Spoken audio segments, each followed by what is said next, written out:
Olá, aventureiras! Aqui é a Nailo e eu aqui de novo com vocês. Vamos falar hoje sobre o terceiro trimestre de uma gravidez. Então, como foi o meu terceiro trimestre? E um pouco do meu parto, que foi bem complexo. Bom, sétimo mês, mesma história do sexto. Bexiga cheia o tempo todo, correndo pra ir no banheiro e nada demais acontecendo. O oitavo mês já foi uma complicação. Na verdade, o meu sétimo mês ele foi muito tranquilo, tirando a parte da correria da bexiga, porque eu não aguentava mais o meu filho empurrando a bexiga.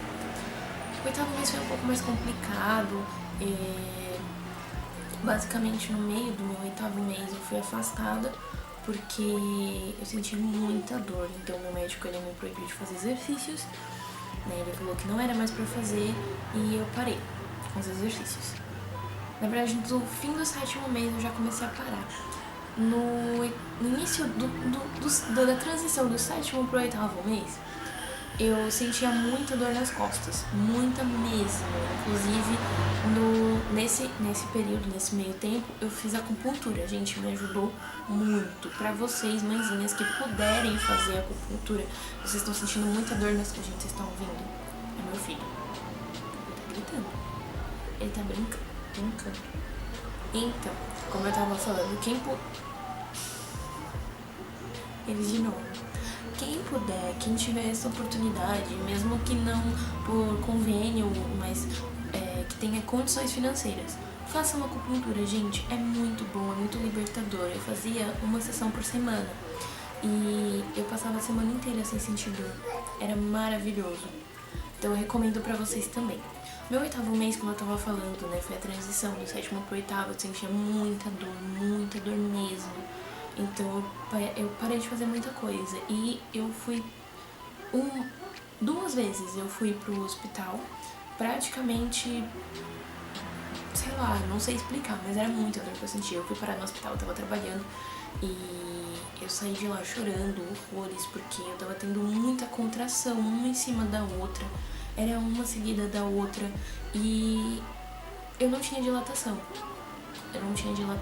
Mas eu tinha muita contração, uma em cima da outra, literalmente. E eram contrações muito doloridas. E eu acho que é mais por conta da correria também, né? Quando eu fui afastada, eu fiquei mais ou menos quase um mês, pra ter meu filho ainda. Então, eu não lembro com quanto tempo exatamente eu fui afastada, mas eu lembro que... Eu não me recordo, eu tentei agora, mas não consigo. Mas eu lembro que eu fui afastada por isso, porque eu senti muita dor. E o meu médico ele me deu uma semana pra eu ficar em casa e depois ele me afastou, né? Na semana seguinte que eu fui, depois desse dia, dessas contrações muito fortes. E ele falou pra mim que era uma contraçãozinha já de preparo pro parto mesmo. E... então, deixa eu voltar só um pouquinho. No sétimo mês. No finzinho do sétimo mês, meu filho ele encaixou, né? E aí o médico falou assim, ó, ele virou e encaixou, agora ele nasce quando ele quiser.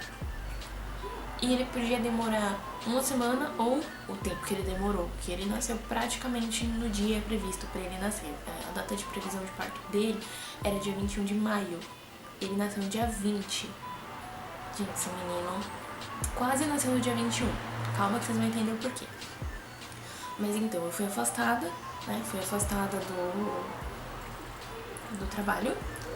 E aí, em casa, eu basicamente fui obrigada a não fazer mais nada, né? Eu não podia limpar o meu banheiro, eu não podia varrer uma casa, eu não podia nem sair direito do quarto pra ir no banheiro fazer xixi, porque eu sentia muita dor. E aí, o meu querido, né, não deixava eu fazer quase nada. Ele só faltou trazer um baldinho e deixar aqui dentro do meu quarto pra poder... Ele falou assim, ó, faz aí pra você não ter que descer a escada.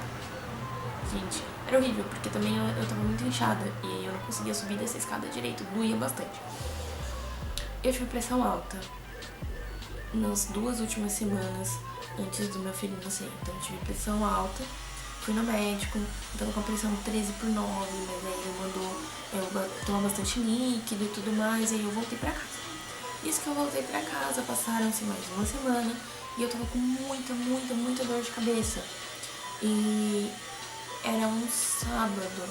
E aí eu comentei com a minha amiga, eu falei, olha, eu tô com muita dor de cabeça, eu acho que eu vou no hospital. Ela perguntou, você vai com quem? Eu falei, eu vou sozinha, porque a minha enteada tá aqui, né? E eu não vou falar com o pai dela, leva a menina pro hospital, né? Coitada da menina, é uma criança, poxa, ela tava com 6 anos, não tem? Então, eu não ia levar uma criança de 6 anos, gente, pra um hospital. Então eu fui com a minha amiga, né? Ela falou pra mim, ó, tô indo aí te buscar pra gente ir e tudo mais. E aí eu resolvi ir com ela. E assim fomos. Chegando lá, eu tava com a pressão muito alta, minha pressão tava 14/9 quando eu cheguei. Eles falaram que não era uma coisa tão alta, mas que eu tinha que fazer alguns exames e ver se ia continuar a alta pressão. Eu fui fazer uns exames de sangue, tava tudo certo, fiz exame de urina também, tava tudo certo com os exames de sangue e de urina, não tinha nenhum problema. E aí o médico falou assim, olha, eu tô preocupada com a sua pressão, vou ver como que tá a sua pressão e aí você vai começar a tomar uma medicação, dependendo. Fui lá, aí eu fui pra medir a pressão. Quando eu fui medir a pressão, eu tava com 16/9. Então o médico falou assim pra mim, eu vou te internar, mas não é porque você tá entrando no trabalho de parto, é porque sua pressão tá muito alta, né? Então você vai ficar internada. Bom, celular na mão, estou internada porque minha pressão está muito alta. Bom, aí foi a correria, né? Meu marido começou a ligar pra mãe da filha dele pra ver se ela conseguia atender ele pra levar a neném pra ficar lá, porque ele precisava fazer a troca com a minha amiga e tudo mais. E aí ele não conseguiu contato com ela no primeiro momento. Daí eu acho que a minha amiga falou pra mim, ó, não tem problema. Acho que foi não tem problema. Bom, enfim, no fim das contas ela falou pra mim, vou ficar com você, né? E eu falei pra ele, olha, você precisa conseguir deixar ela com a mãe dela até 7 da manhã, porque 7 da manhã é o horário de troca de visita não, de acompanhante. O horário de troca de acompanhante. Cara, isso para de fazer barulho. Oi, nervosa. Então, eu tava falando, né, gente, antes de me atrapalharem. É horário de visita não, gente, de troca de acompanhante, gente, foca na troca do acompanhante. Troca do acompanhante. É horário de troca de acompanhante, de novo. Horário de troca de acompanhante.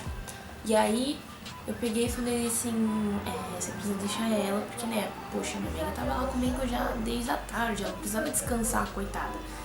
E ela passou a madrugada inteira comigo, tipo, as duas moribundas passando fome, porque lá eles não me deram comida. E também não deram nada demais pra ela comer. Mas aí deu o horário do café da manhã, ela foi lá, tomou café da manhã.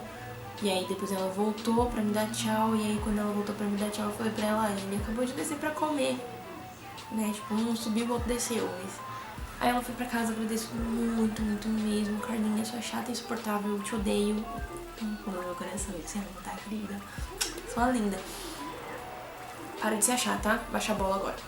Bom, então, aí ele subiu, ficou comigo, passou o dia inteiro lá comigo no domingo. Isso foi num sábado, gente, que eu fui internada, né? E aí a gente ficou o domingo inteiro lá e eu não consegui dormir, né? Eu não consegui dormir porque eles estavam tentando induzir o parto normal, ou seja, eles estavam toda hora entrando lá pra colocar comprimidos a cada 2 horas, basicamente. Acho que era isso, 4 horas, algo assim, gente. Não força minha memória que tá difícil. Não lembro. Eu lembro que eu tinha que ficar toda hora andando pra um lado e pro outro. E as contrações começaram a aumentar, as dores aumentaram. E eu tava muito inchada, eu não conseguia ficar andando.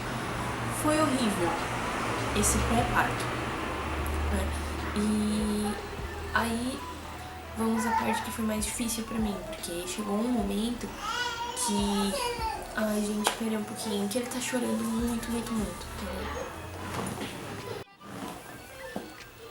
Pronto, voltei. Bom, esse foi um dos momentos mais difíceis pra mim, porque eu passei por uma coisa assim que quando eu ouvia falar, eu falava assim, se for comigo, nossa, eu falo um monte pra ela e pra ele e pra quem for. Só que quando você tá grávida, quando você chega lá pra você ter seu filho, você já tá num estado que a única coisa que você quer é que o seu filho nasça, porque você já tá cansada, o seu corpo já tá pedindo desesperadamente pra que esse bebezinho saia, pra você poder ter o seu corpo de volta. E eu tava cansada fisicamente, eu tava cansada mentalmente, porque eu já tava lá quase um dia de trabalho de parto. E, gente, eu vou falar uma coisa aqui que eu assisto ainda. Não sei se vocês conhecem, mas se vocês não conhecem, assistam, gente, não é propaganda, porque até porque ela nem me conhece, ela não sabe quem eu sou, mas enfim. Assistam a Camila Pipoca, ela é uma pessoa muito legal e eu assisto muito dos vídeos dela sobre a gravidez dela. E eu assisti o vídeo que ela fala sobre o trabalho de parto dela. E hoje eu me identifico super, super mesmo com esse vídeo, porque eu sofri muito, muito. Assim, eu não tô dizendo que a minha dor se compara à dor dela, cada um tem um jeito de sentir dor, cada pessoa sente dor de uma forma e cada pessoa aguenta a dor de uma forma diferente. Mas ela ficou muito tempo de trabalho de parto e eu também. A minha amiga falou assim pra mim, eu conheço uma moça que ela ficou acho que 20 horas, 22 horas de trabalho de parto, algo assim. Eu falei assim, gente, credo, eu não quero um negócio desse pra mim não. E aí eu fiquei. Foram mais de 20 horas de trabalho de parto, foi praticamente um dia, porque desde o momento da minha internação até quando tudo começou, né, quando começaram os primeiros comprimidos para as contrações, foi meia-noite. Então eles estavam sempre voltando, então eu fiquei da meia-noite do sábado pro domingo e fiquei até 11h57 da noite pra ter o meu filho. E eu não tinha dormido, eu acordei, eram umas 9 horas no sábado, então eu não dormia direito, eu não dormi. E olha isso, gente, essa criança não para.